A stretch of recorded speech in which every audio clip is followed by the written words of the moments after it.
All right, hey, vintage electronics people, I got some more vintage electronics in. Got this in. This actually came from that house where all those electronics came from. That guy bought that house and it was all in the basement. They found this. They was going to keep this, but they couldn't get it to work. They had hooked speakers to it. They said everything lit up, but no sound whatsoever on any of the channels, no matter what they did. So, and the top is broke. So the wood has come apart.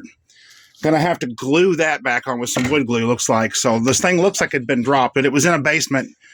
So probably had some damp conditions, moisture. So here it is. Here's what it's inside. This is an American-made RCA. It says with foreign and domestic parts. So you can see that's a Japanese capacitor there. But it looks very well. And this is the model. This is one of the models that they called computer crafted.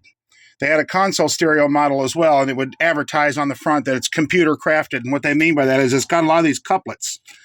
You can see that there's just really no other parts much on these boards. There's a couple of film capacitors there, and the rest are just a few couplets.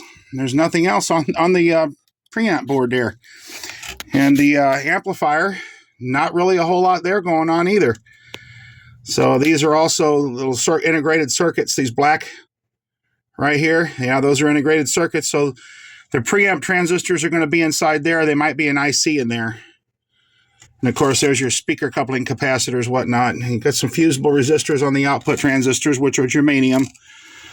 So, and then the radio, pretty simple. Really not much there because everything's inside these couplets. You can see a lot of couplets in here. Wish this wouldn't be so doggone blurry, no matter what I do. So there you go. Quick overview. I haven't really plugged it up myself, but right away, you guys see that? Circuit board's cracked right there, and it's cracked on that side. And obviously this thing's been dropped because not only that, here is the ferrite antenna for the AM.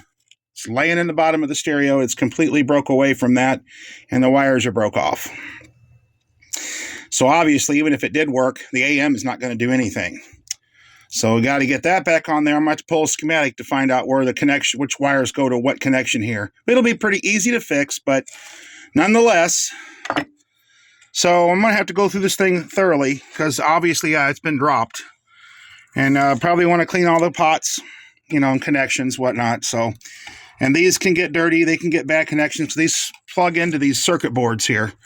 They're modular. So, yeah, it's a pretty good stereo. I mean, pretty well made. I can see that, you know, it's nice looking. So, but they didn't want it. Even if I get it fixed, they was just going to throw it away.